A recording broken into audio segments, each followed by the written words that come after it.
Hi నమస్తే, this is Ravi. దేశంలో BJP ప్రపంచం కొనసాగుతుంది. మొన్న ఢిల్లీ అయిపోయింది. వాళ్ళ నెక్స్ట్ టార్గెట్ ఏంటి? బీజేపీ శ్రేణులు చెప్తున్న చూస్తే వాళ్ళ నెక్స్ట్ టార్గెట్ తెలంగాణని. మరి తెలంగాణని ఢిల్లీ గెలుచుకున్నట్టుగా తెలంగాణని బీజేపీ గెలుచుకుంటుందా? వాళ్ళ స్ట్రాటజీ ఏంటి? ఇదే అంశంపై మనతో మాట్లాడేందుకు senior journalist, Andhra Prabha editor YVS Sharma garu ఉన్నారు. ఆయన అడిగి మరిన్ని వివరాలు తీసుకుందాం. సార్ నమస్కారం. సార్ నమస్తే అండి. సార్, ఢిల్లీలో బీజేపీ విజయ దుందుకు మోగించింది. వాళ్ళ టార్గెట్ చాలా రాష్ట్రాలు ఉన్నా వాళ్ళకి ఎప్పటికీ తీరని కలగా మిగిలిపోయింది మాత్రం తెలంగాణ. సో కిషన్ రెడ్డి ప్లస్ బండి సంజయ్ చెప్తున్న ప్రకారం మా నెక్స్ట్ టార్గెట్ తెలంగాణనే, తెలంగాణలో రాబోయేది మేమే అధికారంలోకి అంటున్నారు. సో అది వాళ్ళకి సాధ్యమవుతుందా? ఇప్పుడున్న పరిస్థితుల్లో కాంగ్రెస్ని, బీఆర్ఎస్ని కాదని జనాలు బీజేపీ వైపు వెళ్తారా? యాక్చువల్లీ ఢిల్లీ అసెంబ్లీ ఎలక్షన్స్ తర్వాత ఈ 2-3 రోజుల నుంచే తెలంగాణలో బీజేపీ వాళ్ళ వాయిస్ పెరిగింది. రోజుకి ఒకసారైనా కనీసం 2-3 అగ్రనేతలు ఇక నెక్స్ట్ టార్గెట్ తెలంగాణే అనేది చాలా ఖచ్చితంగా డంకా బజాయించి చెప్తున్నారు. సో ఎందుకు వాళ్ళకి తెలంగాణలో ఇంత ఫ్లో పెరిగింది అంటే, కిందటిసారి మొన్న 2023లో ఎలక్షన్స్ జరిగినాయి, తెలంగాణ అసెంబ్లీ ఎలక్షన్స్. దానికి ముందు 5 ఏళ్ళు, ఆ మొదటి 3 ఏళ్ళు మన బండి సంజయ్ గారు బీజేపీ రాష్ట్ర అధ్యక్షుడిగా ఉన్నారు.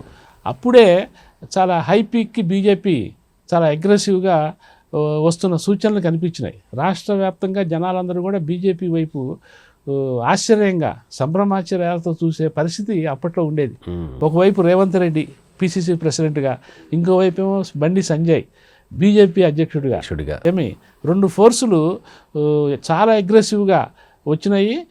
మధ్యలో బీఆర్ఎస్ గవర్నమెంట్ వీళ్ళిద్దరినీ చాలా కీన్గా అబ్జర్వ్ చేస్తూ సీరియస్గా తీసుకోవాల్సిన పరిస్థితి ఉండేది అప్పటి వాతావరణం, రాజకీయ వాతావరణం. తర్వాత ఉన్నట్టుండి రాష్ట్ర బీజేపీలో వ్యక్తుల మధ్య అభిజాత్యాలు కానివ్వండి, ఏమండి పార్టీలో ఇంటర్నల్ అంతర్గత రాజకీయాలనండి, మొత్తం మీద విభేదాలనండి, బండి సంజయ్ని మార్చాల్సి వచ్చింది. బండి సంజయ్ని మార్చి సెంట్రల్లో దూరంగా పెట్టారు. మంచి పదవి ఇచ్చారు కానీ చాలా దూరంగా పెట్టారు. రాష్ట్ర రాజకీయాలకు దూరంగా పెట్టారు.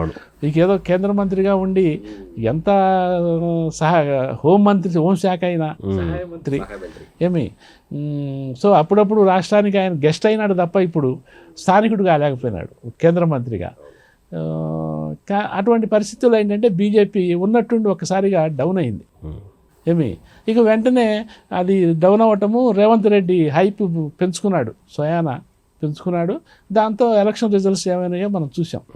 సో అక్కడ దాకా నోటి దాకా వచ్చిన దాన్ని వాళ్ళు నోట్లోకి తీసుకువెళ్ళలేని పరిస్థితుల్లో బీజేపీ అప్పట్లో చాలా అసంతృప్తికి గురైంది. ఏమి దాన్ని మళ్ళీ పునరావృతం చేయకుండా ఈసారి మాత్రం తెలంగాణని టార్గెట్ కొట్టాలి అనేది ఇప్పుడు బీజేపీ నాయకుల, అటు కేంద్రము ఇటు రాష్ట్రంలో ఉన్న బీజేపీ నాయకుల అభిమతంగా ఉన్నది.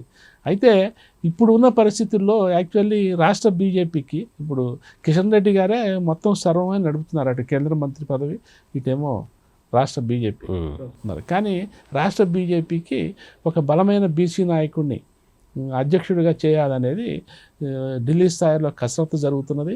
జరగటంతో పాటుగా దాదాపు ఖరారైంది క్యాండిడేచర్ అని కూడా చెప్తున్నారు.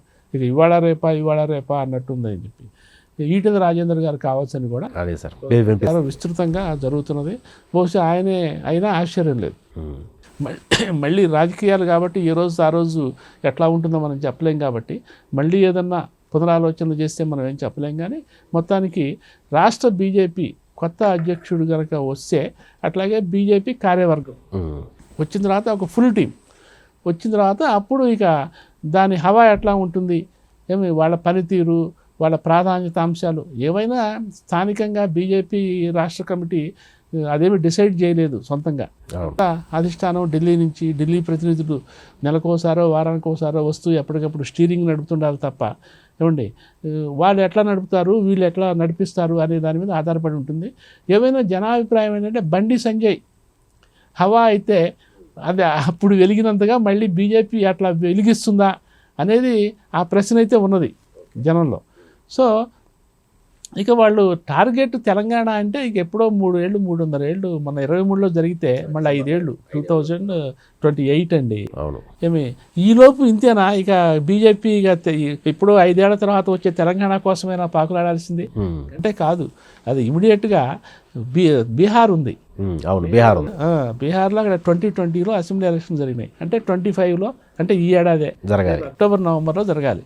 సో దాని ఇమీడియట్ టార్గెట్ నిజానికి ఇప్పుడు అక్కడ బీజేపీ వాళ్ళు కూడా మా ఇమీడియట్ టార్గెట్ బీహార్ అనే చెప్పుకుంటుంటారు. అంతేగా మరి ఇక్కడ వీడి చెప్పుకున్నట్టు. సో బీహార్లో మీరు అనొచ్చు, మరి బీహార్లో నితీష్ కుమార్ ఉన్నారు కదా, నితీష్ కుమార్ ఎన్డీఏ మిత్రుడు కదా, జేడీయూ పార్టీ, మరి ఆయన మీద టార్గెట్ పెడతారా? మొన్నటిదాకా జేడీయూతో సీట్ల ఒప్పందాలు కుదుర్చుకొని కలిసి పోటీ చేశారు కదా, ఈసారి కూడా అట్లాగే చేయొచ్చు కదా అని. కానీ ఇప్పుడున్న బీజేపీ ఇప్పుడు దేశాన్ని మొత్తాన్ని ఆక్రమించుకుంటూ వస్తున్న నేపథ్యంలో ఇక మిగిలిన ఒక చిన్న 1/4 స్థలాన్ని వదిలేసి ఊరుకోలేదు కదా, ఇది నా మిత్రుడు అనో నా బంధువు అనో. సో డెఫినెట్గా బీజేపీ బీహార్ మీద కూడా అది అస్త్రాలను అయితే సంధించడానికి రెడీగా ఉన్నది. ఓకే. సో అందులో నితీష్ కుమార్తో వాళ్ళదేమీ అంత గట్టి ఫెవికాల్ బంధం ఏమీ కాదు. ఆయన ఇప్పుడు ఎన్డీఏని ఎన్నిసార్లు వదిలారు, ఎన్నిసార్లు బయటకు వచ్చారు, ఎన్నిసార్లు లోపలికి వెళ్ళారు. సో ఆ నేపథ్యంలో ఏంటంటే మొన్న ఇండియా కూటమి దగ్గర కూడా ఆయనతో బేరాలు ఆడారు కదా, ఇండియా కూటమి చైర్మన్ పదవి ఇస్తామని చెప్పి. సో ఇవన్నీ ఏంటంటే రాజకీయాల్లో సహజంగా ఇందులో నితీష్ కుమార్ని కూడా మనం తప్పుపట్టలేం. ఆయన రాజకీయ భవిష్యత్తు ఆయన చూసుకోవాలి, ఆయన పార్టీ రాజకీయ భవిష్యత్తు చూసుకోవాలి. సో ఎన్డీఏ కనుక ఇండియా కూటమి కనుక మన ఎలక్షన్స్లో పవర్లోకి వస్తుంది అనే ఎగ్జంప్షన్ ఆయన కనుక కన్ఫర్మ్ అయ్యి ఉంటే డెఫినెట్గా అటు పోయి ఉండేవాడు, ఆయన సమస్య లేదు. కానీ అప్పటికే దేశంలో ఎన్డీఏ వాతావరణం ఓకే, నెక్స్ట్ కూడా మోడీనే, ఎన్నైనా రావచ్చు సీట్లు, అది వేరే విషయం, బట్ మోడీ అండ్ ఎన్డీఏ వస్తుంది అనేది ఒక రకమైన వాతావరణం ఉన్న నేపథ్యంలో నితీష్ కుమార్ గారు ఆ డైలమా నుంచి కొంచెం బయటపడి మొత్తానికి అటు చేతులు కలిపారు, అది జరిగింది. ఈ నేపథ్యంలో ఏంటంటే నెక్స్ట్ బీహార్లో నితీష్ కుమార్ని దూరం పెట్టి బీజేపీ తన సొంత కాళ్ళ మీద నిలబడటానికి ఇప్పటికే అది కసరత్తు మొదలుపెట్టింది. మొన్న మీరు బడ్జెట్లో చూస్తే బీహార్కి, ఈవెన్ ఏపీకి ఏదో ఇచ్చారంటున్నారు, కానీ ఏపీకి ఇచ్చింది పెద్దగా ఏమీ లేదు. ఏదో కొన్ని 100 కోట్లలో నిధులు కేటాయించారు తప్ప రైల్వే జోన్ లాంటి వాటికి, ఏమండి పోలవరానికి, అవన్నీ ఇవ్వాల్సినవే, హామీ ఇచ్చినవే, అవన్నీ గ్రాంట్సే, మళ్ళీ రీపే చేయాలి మళ్ళీ.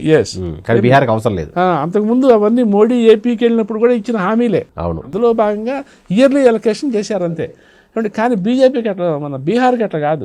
బీహార్కి అసలు నితీష్ కుమార్ కూడా ఎక్స్పెక్ట్ చేయలేనంతగా కురిపించారు.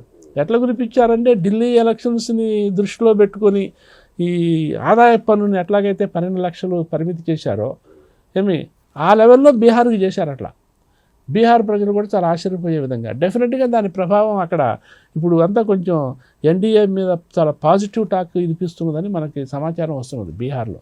సో ఈ నేపథ్యంలో ఏంటంటే డెఫినెట్గా ఈ next central BJP target Bihar ఉంటుంది. ఆ బీహార్ అయిపోయిన తర్వాత బీహార్లో కనుక పాగా వేస్తే ఇక Nitish Kumar what will happen అంటే, నితీష్ కుమారు మరి ఎన్డీఏలో ఉంటారా, లేకపోతే మళ్ళీ ఈ అక్కడ లోకల్ పాలిటిక్స్లో చివరికి ఆ తేజస్విని యాదవ్ ఉన్నాడు కదా, మన లాలూ ప్రసాద్ గారి అబ్బాయి, లాలూ ప్రసాద్ పార్టీతో ఆర్జేడీతో చేతులు కలుపుకోవాలా అనేది మళ్ళీ ఆయనకి ఇది చాలా రొటీన్ వ్యవహారమే. కొంతకాలం ఎన్డీఏతో ఉండటం, కొంతకాలం ఆర్జేడీతో కలిపి ఉండటం, ఇవన్నీ మనం చూస్తూనే వచ్చాం కదా.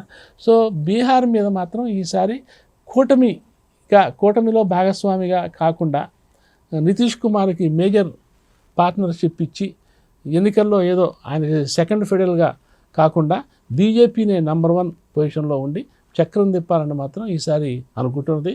ఇక అందులో భాగంగా కనుక బీహార్ కనుక కొట్టేస్తే ఇక అప్పుడు దానికి తిరుగులేని నైతిక బలం వస్తుంది. అప్పుడు ఇక నెక్స్ట్ టార్గెట్ తెలంగాణ, డెఫినెట్గా తెలంగాణ.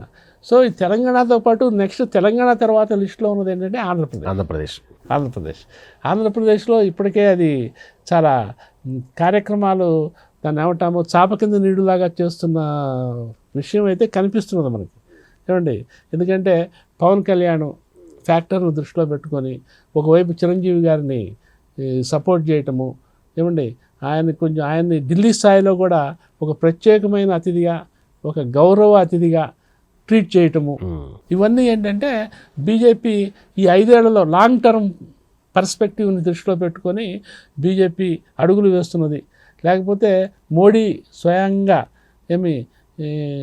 అటు మన పవన్ కళ్యాణ్ని చిరంజీవిని ప్రమాణ స్వీకారం అప్పుడు మనం చూసాం కదా. అవును సార్. ఏమండి వాళ్ళిద్దరిని ప్రత్యేకంగా దగ్గరకు తీసుకొని వాళ్ళతో కలిపి చేతులెత్తి ఏమిది వాళ్ళ మధ్య వాళ్ళిద్దరితోనూ తన సయోధ్య గురించి ఒక ప్రధానమైన సిగ్నల్ సంకేతం ఇవ్వటం, ఇవన్నీ మనం చూస్తే ఏంటంటే డెఫినెట్గా ఏపీలో కూడా పార్టీ పోలరైజేషన్ ఓకే ఇప్పుడున్న ఎన్డీఏ కూటమికి ఏమీ ప్రమాదం లేదు కానీ బట్ ఎన్డీఏ కూటమినే దాన్ని ఏమంటాము రూపాంతరం ప్రక్రియ. చంద్రబాబు నాయుడు గారికి ఏమీ డోకా లేదు, లోకేష్ గారికి ఏమీ డోకా లేదు, కానీ బీజేపీ కూడా తన వంతు పాత్ర తను పోషిస్తూ ఏమంటే తన ఫుట్టింగ్ తను చూసుకొని ఆంధ్రప్రదేశ్లో కూడా బీజేపీ ఒక అగ్రెసివ్ పార్టీగా ఉన్నది అనే ఒక గుర్తింపు తెచ్చుకునే కార్యక్రమానికైతే అది మెల్లిమెల్లిగా పదును పెడుతున్నది. ఒక ప్రస్తుతానికైతే ఏపీలో బీజేపీ ఒక దాన్ని ఏమంటాము ఒక రాయి, రూపం లేని రాయి, దాన్ని మెల్లిమెల్లిగా చెక్కుతూ ఒకవైపు పవన్ కళ్యాణ్ ఇంకోవైపు చిరంజీవి వీళ్ళతో ఉలిలాగా ఉపయోగించుకొని మెల్లిమెల్లిగా చెక్కుతూ దానికి ఒక రూపం తెచ్చే ప్రయత్నంలో అయితే ఏపీలో బీజేపీ ఉన్నది. ఓకే, ఇది BJP targets. First Bihar, next Telangana, తర్వాత ఆంధ్ర, నెక్స్ట్ ఆంధ్ర. ఇక ఇది అయిన తర్వాత మరి దక్షిణాది మీద ఓవరాల్గా కన్నేస్తున్నది అనేది అందరూ చెప్తున్నదే.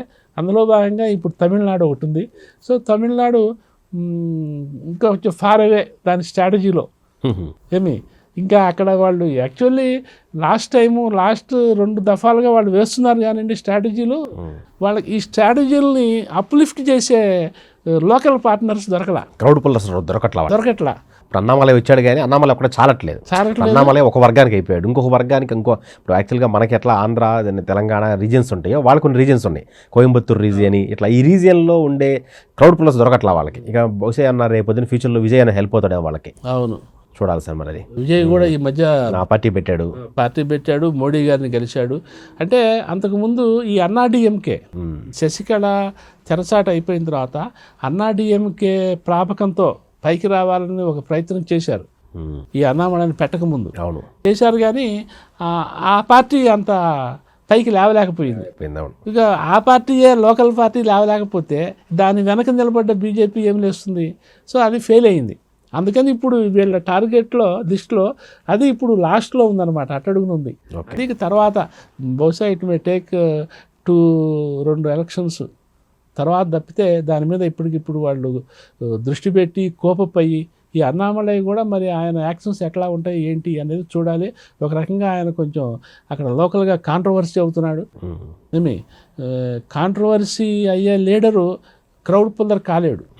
సో దాన్ని మరి అధిష్టానం ఎట్లా బ్యాలెన్స్ చేస్తుంది ఏంటి అనేది చూడాలి. అయితే మొన్నటిదాకా ఢిల్లీ మీద ఢిల్లీ మీదనే కేంద్రీకరించి చేశారు సకల యుక్తులన్నీ కూడా. ఇక నెక్స్ట్ ఇప్పుడు వరుసగా వాళ్ళకి మేజర్ లైఫ్ ఏంటంటే ఢిల్లీ తర్వాత బీహారు అండ్ తెలంగాణ. ఓకే, ఆ మాటకు వస్తే ఏపీ కూడా they are not at all so serious. But వాళ్ళది మొత్తం అసలు ఇండియా మ్యాప్ మొత్తం కాషాయం అవ్వాలంటే ఏ రాష్ట్రాన్ని వదలకూడదు, ఏ లీడర్ని వదలకూడదు కదా. సో అందులో భాగంగా వీళ్ళు ఇమీడియట్ టార్గెట్స్ ఇవి. ఇక తెలంగాణ వంటివి తర్వాత అనమాట. సరే కర్ణాటక ఉంది. కర్ణాటక వాళ్ళకేమి కొత్త మింగుడు పడని తమిళనాడు లాగా మింగుడు పడని రాష్ట్రం ఏం కాదు. సార్ అధికారంలో ఉన్నారు కూడా, వస్తుంటారు దిగుతుంటారు ఎక్కుతుంటారు, అది వేరే విషయము. సో అది సీజనల్, ఒకసారి వాళ్ళు వస్తే ఒకసారి వీళ్ళు వస్తుంటారు. అది పెద్ద వాళ్ళకి కష్టం కాదు. బట్ ఈ తెలంగాణ మాత్రం చాలా ప్రెస్టీజియస్. ఈసారి కనుక తెలంగాణని కనుక కొట్టలేకపోతే మళ్ళీ బీఆర్ఎస్ అండ్ కాంగ్రెస్ ఈ రెండిట్లో ఏదైనా తెర మీదకి రావచ్చు. Once Revanth Reddy second time వస్తే మళ్ళీ ఆయన కదిలించడం చాలా కష్టం.